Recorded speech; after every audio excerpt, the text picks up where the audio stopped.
ఊరు వదిలిపెట్టాలని మా ఊళ్ళో ఒక 20-25 మంది చనిపోతే దాని కారణంగా ఇట్లా ఒక రోజు బయటికి రావాలి.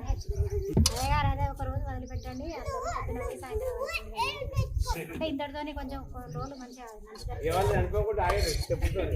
ఇట్లా ఎప్పుడుతోనే కొంచెం చనిపోవడం ఆగింది. లేకపోతే 9 days ఒకరు 20-25 మంది చనిపోయింది. అట్లా అని అయ్యగారిని అడిగితే అయ్యగారు ఇట్లా వదిలిపెట్టి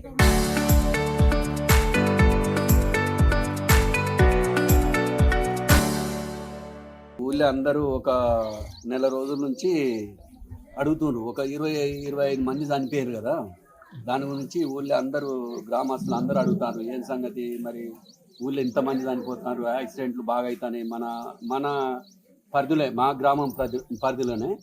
దాని కొరకే అందరి అభిప్రాయం కొరకు సర్పంచ్ని కలవడం జరిగింది.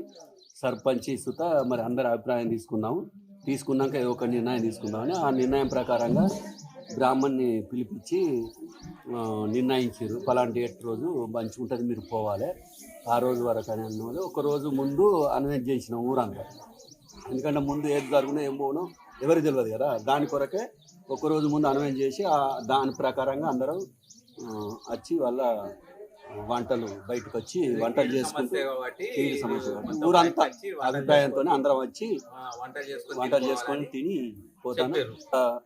ఒక గ్లాస్ తెల్లగల్లు తాగి ఒక బుక్క అన్నం తిని పోవాల్సిందిగా కోరుతున్నాం. అయితే ఏంటంటే మనసు ఎవరు చెప్పింది అనేది తర్వాత విషయం, కానీ మన మనసు నిండు అయిపోతుంది. అంటే మనం ఒక ఈ ఊరు నుంచి బయటికి వెళ్తే పెద్దలు ఆ రోజులలో పెద్దలు అన్నట్టు ఏదన్నా జరిగితే కీడు అంటే ఇప్పటికీ నాకు తెలిసినంత వరకు ఒక 2-3 సార్లు చూసినాం. ఇది 4వ ఇట్లా రావడం జరుగుతుంది. అదే అభిప్రాయంతో ఊరు అందరూ అడిగితే ఒక నిర్ణయం తీసుకొని రావడం జరిగింది.